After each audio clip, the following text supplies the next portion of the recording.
Well, our 7 non-negotiable cardinal pillars, let's take the ANC, for instance. The ANC doesn't disagree with those 7 non-negotiable cardinal pillars. They are amenable.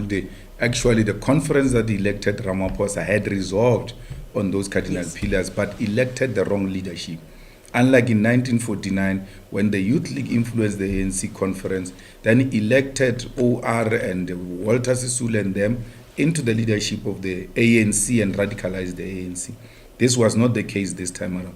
They elected a wrong person who has been in the agenda of the Oppenheimers from the 70s. Cyrl was part of the urban foundation of the Oppenheimers from that time. Cyrl founded the NUM, funded by the Oppenheimers at that time, infiltrated the reception committee of Nelson Mandela, then diverted Mandela from the original agenda. So that is the issue we're dealing with here. On the non-negotiable cardinal pillars, we're at one. There's no way the ANC can disagree with expropriation of land without compensation. Advocate Ngai Toby makes a point that Section 25 allows expropriation of land without compensation. If it does, why do you oppose? If indeed you are honest in that analysis, why do you oppose making it explicit? This is the entrance. We're going to enter here. I want to put a board that says entrance. Why do you have a problem with that? So that is very clear. No one must ask where is the entrance. It's explicit, it's clear. They know that Section 25 doesn't allow it.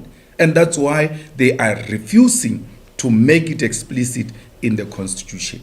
So we are confident that we will find ourselves with a majority of parties. I mean, imagine ATM is on board, is agreeing. The PAC is on board, is agreeing.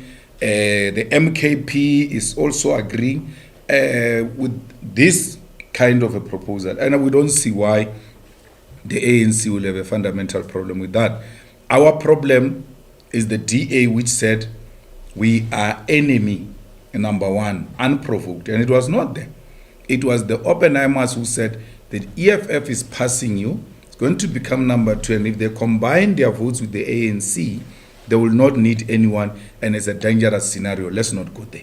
So then we were declared enemy number 1 by the DA. Having been declared enemy number 1, it doesn't mean from our side that we can't talk to the DA. Because the most ideal situation would have been for the opposition parties to come together to put to an end 30 years of corruption that has been in this government unpunished, and unemployment, homelessness, landlessness, and all those social ills that were subjected to, the high levels of crime in South Africa. So everybody should be saying, guys, let's come together as a matter of principle and remove the ANC and see if there won't be a new role players who can take our country to a different level. But the DA, which is now the leader of the official opposition, he says it can't talk to the third largest political party. By that, they are actually giving the ANC leverage now to continue leading. So in essence, there is no negotiations around your cardinal pillars, because you are saying that the ANC already, those pillars exist within the ANC. Now, this begs the question then, if the ANC is not willing to budge on matters such as land, for instance, which you feel very strongly about? Our cardinal pillars are non-negotiable.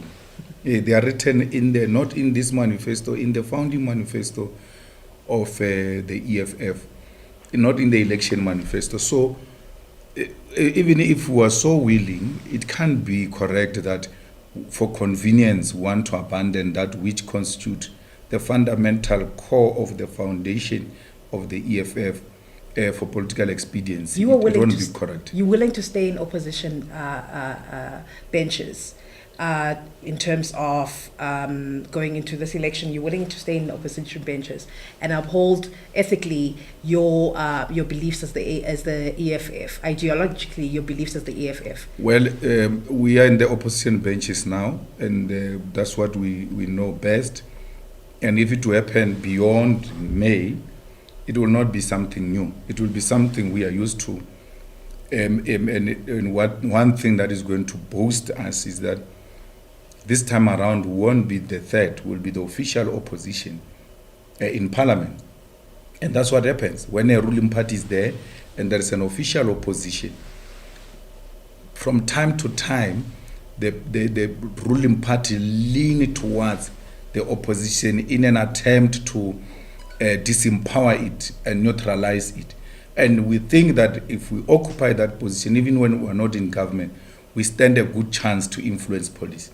Because if you look at DA now, for some reason and somehow they influence what direction we need to take. I mean, we just fired a judge for crashing his own car off duty.